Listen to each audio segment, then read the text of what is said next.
Hello everyone, welcome back to Seema's Academy and welcome to Second PC Business Studies Easy Class Series. So you all know that ಈ video series ಗಳಲ್ಲಿ ತುಂಬಾ quick, short and easy explanations ಅನ್ನ ಕೊಡ್ತಾ ಹೋಗ್ತಾ ಇದ್ದೀನಿ. The duration of the videos so not very long, ಆದಷ್ಟು ಚಿಕ್ಕದಾಗಿ ಚೊಕ್ಕದಾಗಿ ನಿಮಗೆ ಕಾನ್ಸೆಪ್ಟ್ಸ್ ಗಳನ್ನ ಅರ್ಥ ಮಾಡಿಸುವಂತ ಪ್ರಯತ್ನ ಇದು. So I am hoping that you are finding this video series useful. In the last video we have completed with the fourth 8-mark question for chapter 1, that was define coordination and explain the characteristics of coordination. So points galana kaltkondu banni anta helidene nanu last video nalli. So quickly tell me what are the characteristics of coordination. We had 6 points. Coordination integrates group efforts. Very good. Second one, coordination ensures unity of action. Good. Coordination is a continuous process. Fourth one, coordination is the responsibility of all the managers. Fifth one, coordination is a deliberate function. And sixth one, coordination is an all-pervasive function. Very good. Now that we have revised all the points, we'll move on to today's question. So this is the So it was the third question. Last video only third question anna kaltidvi. So this is the fourth question. Okay. So this is the last question, last 8 marks question from first chapter. The question is, management is a series of continuous interrelated functions. Comment. Now, when I told you about the characteristics of the management, I told you management is a continuous process. So, alli nan helide 5 functions ಇದೆ management ಇದು: planning, organizing, staffing, directing and controlling. So ಹಾಗಾಗಿ manager ನ ಕೆಲಸ planning ಮುಗ್ದ ತಕ್ಷಣ organising ಶುರು ಮಾಡಬೇಕು, organising ನಂತರ ಸ್ಟಾಫಿಂಗ್ ಮಾಡಬೇಕು, ನಂತರ ಡೈರೆಕ್ಟಿಂಗ್, ನಂತರ ಕಂಟ್ರೋಲಿಂಗ್. ಸೊ ಹೀಗಾಗಿ ಈ ಸೈಕಲ್ ರನ್ ಆಗ್ತಾನೆ ಇರುತ್ತೆ. ಇಟ್ಸ್ ಅ ಕಂಟಿನ್ಯೂಸ್ ಪ್ರಾಸೆಸ್ ಅಂತ ಹೇಳಿದೆ ಅಲ್ವಾ. So that is nothing but the answer for this particular question. Management is a series of continuous interrelated functions. But ಇಲ್ಲಿ ನೀವು ಏನನ್ನ ಎಕ್ಸ್ಪ್ಲೇನ್ ಮಾಡಬೇಕು, you have to explain all these functions. Now, ಪಂಚಮಂ ಕಾರ್ಯ ಸಿದ್ಧಿ ಎನ್ನುವ ಹಾಗೆ ಮ್ಯಾನೇಜ್ಮೆಂಟಿನಲ್ಲಿ ಕೂಡ we have 5 functions, that is planning, organizing, staffing, directing and controlling. So ಒಂದೊಂದಾಗಿ ನೋಡ್ತಾ ಹೋಗೋಣ very quickly. First one, planning. See planning, it means deciding in advance what is to be done, who is to do it. Okay. So deciding in advance ಅಂತ ಹೇಳಿದ್ರೆ ಮೊದಲೇ decide ಮಾಡ್ಕೊಳ್ಳುವಂತದ್ದು, ಯಾರು ಈ ಕೆಲಸವನ್ನ ಮಾಡಬೇಕು, ಏನ್ ಕೆಲಸ ಆಗ್ಬೇಕು, ಯಾರು ಈ ಕೆಲಸವನ್ನ ಮಾಡಬೇಕು, ಆ ಕೆಲಸವನ್ನ ಹೇಗೆ ಮಾಡಬೇಕು, ಸೊ ಎಲ್ಲವನ್ನ ಕೂಡ ಮೊದಲೇ ಡಿಸೈಡ್ ಮಾಡ್ಕೊಳ್ಳುವಂತದ್ದು, ಅದನ್ನ ನಾವು ಪ್ಲಾನಿಂಗ್ ಅಂತ ಕರಿತೇವೆ.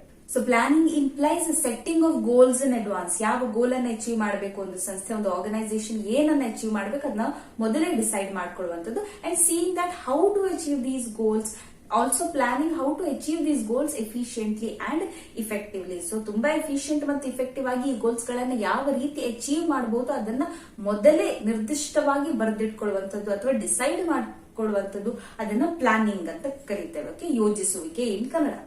ನಾವು ಪ್ಲಾನಿಂಗ್ ಮಾಡೋದ್ರಿಂದ ಎಲ್ಲವನ್ನ ನಾವು ತಡೆ ಹಿಡಿಬಹುದಾ, ಬರುವಂತಹ ಚಾಲೆಂಜಸ್ ಗಳನ್ನ ನಾವು ಸ್ಟಾಪ್ ಮಾಡಬಹುದಾ? ಇಲ್ಲ. But we can be ready to face challenges. Okay. So ಮುಂದೆ ಬರುವಂತಹ ಚಾಲೆಂಜಸ್ ಗಳನ್ನ ನಾವು ಸ್ಟಾಪ್ ಮಾಡಬಹುದು ಅಥವಾ ಅದನ್ನ ತಡೆ ಹಿಡಿಬಹುದು ಅಂತಲ್ಲ. ಆದ್ರೆ ಪ್ಲಾನಿಂಗ್ ಮಾಡೋದ್ರಿಂದ ಮುಂದೆ ಬರುವಂತಹ ಚಾಲೆಂಜಸ್ ಗಳನ್ನ ಅಥವಾ ಅಬ್ಸ್ಟಿಕಲ್ಸ್ ಗಳನ್ನ ನಾವು ಎದುರಿಸುವಂತಹ ಒಂದು ಧೈರ್ಯವನ್ನ ಇದು ತಂದುಕೊಡುತ್ತೆ. Okay. So that's about planning. Second one, organizing.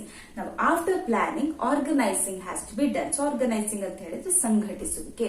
So, what we are doing here, we are allocating the work. So, ಏನ್ ಕೆಲಸ ಆಗಬೇಕು ಅದನ್ನ ಪ್ಲಾನಿಂಗ್ ಸ್ಟೇಜ್ ನಲ್ಲಿ ನಾವು ಮಾಡಿದ್ದೇವಲ್ವಾ. ಸೊ ಈ ಕೆಲಸವನ್ನ ಯಾರ್ಯಾರಿಗೆ ಕೊಡಬೇಕು, ಯಾರ್ಯಾರಿಗೆ ಈ ಕೆಲಸವನ್ನ ಕೊಟ್ರೆ ಅವರು ಚೆನ್ನಾಗಿ ಮಾಡ್ತಾರೆ. So allocation of work and allocation of resources, allocation of materials. So materials ಗಳನ್ನ, ಸಂಪನ್ಮೂಲಗಳನ್ನ ಯಾವ ರೀತಿ ನಾವು ಅಲೋಕೇಟ್ ಮಾಡಬೇಕು, ಡಿವೈಡ್ ಮಾಡಬೇಕು, ಆ ಎಲ್ಲ ಕೆಲಸವನ್ನ ಆರ್ಗನೈಸಿಂಗ್ ನಲ್ಲಿ ಮಾಡ್ತೇವೆ. And we also establish authority responsibility relationship. ಅಂದ್ರೆ ಯಾರ್ಯಾರಿಗೆ ಆರ್ಡರ್ಸ್ ಅನ್ನ ಕೊಡಬಹುದು, ಯಾರಿಂದ ಆರ್ಡರ್ಸ್ ಗಳನ್ನ ಪಡೆದುಕೊಳ್ಬೇಕು, ಯಾರ ಕರ್ತವ್ಯಗಳು ಆರ್ಗನೈಸೇಷನ್ ಅಲ್ಲಿ ಎಷ್ಟಿದೆ, ರೆಸ್ಪಾನ್ಸಿಬಿಲಿಟಿ ಎಷ್ಟಿದೆ, ಅದನ್ನೆಲ್ಲವನ್ನ ನಿರ್ದಿಷ್ಟವಾಗಿ ಸ್ಪೆಸಿಫಿಕ್ ಆಗಿ ಸ್ಟೇಟ್ ಮಾಡುವಂಥದ್ದು. Okay. Stating clearly the authority and responsibility of people working in the organization. Basically ಒಂದು ಹೈಯರಾರ್ಕಿಯನ್ನ ಕ್ರಿಯೇಟ್ ಮಾಡುವಂಥದ್ದು. ಅಂದ್ರೆ ಯಾರು ಟಾಪ್ ಲೆವೆಲ್ ಅಲ್ಲಿ ಬರ್ತಾರೆ, ಯಾರು ಮಿಡಲ್ ಲೆವೆಲ್ ಮ್ಯಾನೇಜ್ಮೆಂಟ್ ಅಲ್ಲಿ ಬರ್ತಾರೆ, ಯಾರು ಆಪರೇಷನಲ್ ಲೆವೆಲ್ ಮ್ಯಾನೇಜ್ಮೆಂಟ್ ಅಲ್ಲಿ ಬರ್ತಾರೆ. ಸೊ ಇದನ್ನ ಸೆಟ್ ಮಾಡುವಂಥದ್ದು, ಡಿಫೈನ್ ಮಾಡುವಂಥದ್ದು, ಎಲ್ಲ ಕೆಲಸ ಕಾರ್ಯಗಳು ಆರ್ಗನೈಸಿಂಗ್ ನಲ್ಲಿ ನಡೆಯುತ್ತೆ. ಓಕೆನಾ. Third one is staffing. ನಾವು ಪ್ಲಾನ್ ಮಾಡಿ ಆಯ್ತು, ಏನ್ ಕೆಲಸ ಆಗಬೇಕು, ಯಾರು ಕೆಲಸಗಳನ್ನ ಮಾಡಬೇಕು ಅದನ್ನ ನಾವು ಮೊದಲೇ ಪ್ಲಾನ್ ಮಾಡಿದ್ದೇವೆ. ಯಾರಿಗೆ ಯಾವ ಕೆಲಸವನ್ನ ಕೊಡಬೇಕು, ಎಷ್ಟು ರಿಸೋರ್ಸಸ್ ಗಳನ್ನ ಕೊಡಬೇಕು, ಯಾರಿಗೆ ಎಷ್ಟು ಅಥಾರಿಟಿ ಇದೆ, ಯಾರಿಗೆ ಎಷ್ಟು ರೆಸ್ಪಾನ್ಸಿಬಿಲಿಟಿ ಇದೆ, ಈ ಕೆಲಸಗಳನ್ನ ಕೂಡ ನಾವು ಮಾಡಿ ಆಯ್ತು. ಇದು ಆರ್ಗನೈಸಿಂಗ್. ಇನ್ನು ಏನ್ ಮಾಡಬೇಕು, ಈ ಎಲ್ಲಾ ಕೆಲಸಗಳನ್ನ ಮಾಡ್ಲಿಕ್ಕೆ ನಮ್ಗೆ ಜನರು ಬೇಕಲ್ವಾ. So that comes in staffing. So staffing function ಅನ್ನು ನಾವು ಹ್ಯೂಮನ್ ರಿಸೋರ್ಸ್ ಫಂಕ್ಷನ್ ಅಂತಾನು ಕರಿತೇವೆ, ಮಾನವ ಸಂಪನ್ಮೂಲ ಅಂತ. Okay, so staffing is also called as the human resource function.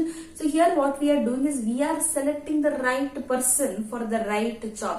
So ಸರಿಯಾದ ಕೆಲಸವನ್ನ ಮಾಡ್ಲಿಕ್ಕೆ ಸರಿಯಾದ ಜನರನ್ನ ಹುಡುಕುವಂತ ಕೆಲಸ ಸ್ಟಾಫಿಂಗ್ ನಲ್ಲಿ ಮಾಡ್ತೇವೆ. ಸೊ ಸ್ಟಾಫಿಂಗ್ ಇನ್ಕ್ಲೂಡ್ಸ್ ರಿಕ್ರೂಟ್ಮೆಂಟ್ ಅಂತ ಹೇಳಿದ್ರೆ ಜನರನ್ನ ಹುಡುಕುವಂತ ಕೆಲಸ. All these advertisements you see in the newspapers, wanted salesman, wanted marketing representatives. So ಈ ಎಲ್ಲಾ ಅಡ್ವರ್ಟೈಸ್ಮೆಂಟ್ಸ್ ಗಳನ್ನ ನೀವು ನೋಡ್ತಿರಲ್ವಾ, that is nothing but the recruitment done by the organisation. Okay, so recruitment, selection, placement, orientation, transfer, promotion, training, ಇದೆಲ್ಲವೂ ಕೂಡ staffing ನಲ್ಲಿ ಬರುತ್ತೆ. That of course will study in detail in the staffing chapter. Okay, so ಸದ್ಯಕ್ಕೆ ಅಷ್ಟನ್ನ ನೆನ್ಪಿಟ್ಕೊಳ್ಳಿ. ನಾವು after staffing comes directing.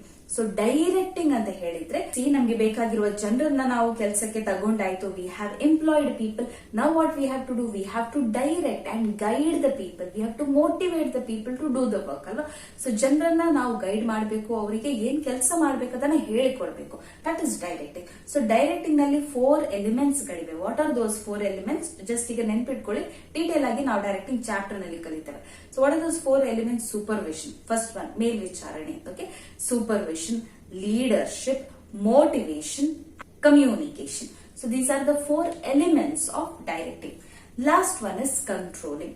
So controlling, ನಾವೀಗ ಜನರನ್ನ ನಾವು ಕೆಲಸಕ್ಕೆ ತಗೊಂಡ್ ಬಂದಿದ್ದೇವೆ, ಅವರನ್ನ ಕೆಲಸಕ್ಕೆ ಹಾಕಿದ್ದೇವೆ, ಏನ್ ಕೆಲಸ ಮಾಡಬೇಕು ಅದನ್ನ ಡೈರೆಕ್ಟ್ ಕೂಡ ಮಾಡಿದ್ದೇವೆ.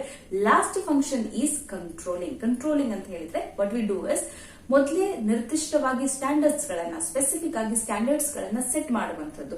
ಒಂದೊಂದು ಎಂಪ್ಲಾಯಿ ಇಷ್ಟು ಕೆಲಸಗಳನ್ನ ಮಾಡಬೇಕು, ಆರ್ಗನೈಸೇಷನ್ ಅಲ್ಲಿ ಇಷ್ಟು ಕೆಲಸ ನಡಿಬೇಕು, ಅದನ್ನ ಸೆಟ್ ಮಾಡುವಂತದ್ದು. ಓಕೆ, ಪ್ರೀ ಡಿಟರ್ಮೈನ್ಡ್ ಸ್ಟ್ಯಾಂಡರ್ಡ್ಸ್ ಅಂತ ಹೇಳ್ತೇವೆ ಇದನ್ನ ನಾವು.